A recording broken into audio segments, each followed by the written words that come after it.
Dead load building का permanent weight है, लेकिन उसका असली टेस्ट तब शुरू होता है जब उस बिल्डिंग के अंदर लाइफ आती है। That's called live load. Live load का मतलब वो लोड जो चेंज कर रहा होता है, मूव कर रहा होता है। मतलब इंसान, फर्नीचर, व्हीकल्स, मूवेबल पार्टीशन सब लाइव लोड के अंदर कवर होता है। अगर आपका स्ट्रक्चर इंडिया में है तो इसके लिए हमें IS 875 पार्ट 2 को फॉलो करना पड़ता है, जो 1987 में पब्लिश हुआ था। उस पर्टिकुलर कोड के अंदर हर एक स्ट्रक्चर की कंडीशंस कि वो स्ट्रक्चर कैसा है, उसके लिए कुछ लाइव लोड्स की डिटेल वहां पे मेंशन की गई है।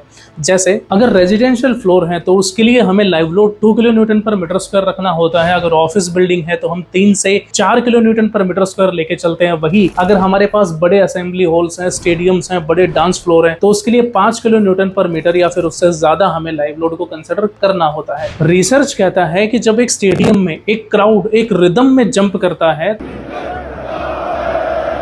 तो उस डायनामिक एम्प्लीफिकेशन की वजह से लाइव लोड 2 से 3 गुना तक बढ़ सकता है। यही वजह है कि इंजीनियर सिर्फ स्टैटिक लोड ही नहीं बल्कि इंपैक्ट फैक्टर को भी कंसिडर करते हैं लाइव लोड की कैलकुलेशन में। मतलब अगर एक इंसान का वेट 70 kg है तो अगर वो जंप करता है तो डिजाइन में उसका वेट 140 kg तक कंसिडर किया जाता है। तो लाइव लोड एक रिमाइंडर है, बिल्डिंग तभी जिंदा है जब उसके अंदर इंसान और उसकी एनर्जी हो। सो ये इंजीनियर का काम है कि उस हर मूवमेंट को सेफली बियर कराना। और अगर ये लोड कंडीशन आप पूरा सॉफ्टवेयर कैलकुलेशन के साथ सीखना चाहते हैं तो Stadpro will be the best option. Software सीखना चाहते हैं, उसका क्वेरी लेना चाहते हैं, नीचे कॉन्टेक्ट डिटेल्स हमने कमेंट सेक्शन में पिन कर दिए हैं, वहां पे जाकर के आप पूरे कोर्स का क्वेरी ले सकते हैं। और पूरा लोड कैलकुलेशन एक कंप्लीट RCC स्ट्रक्चर के साथ कैसे डिजाइन करना है with complete industry specific content, so you can join the course on words.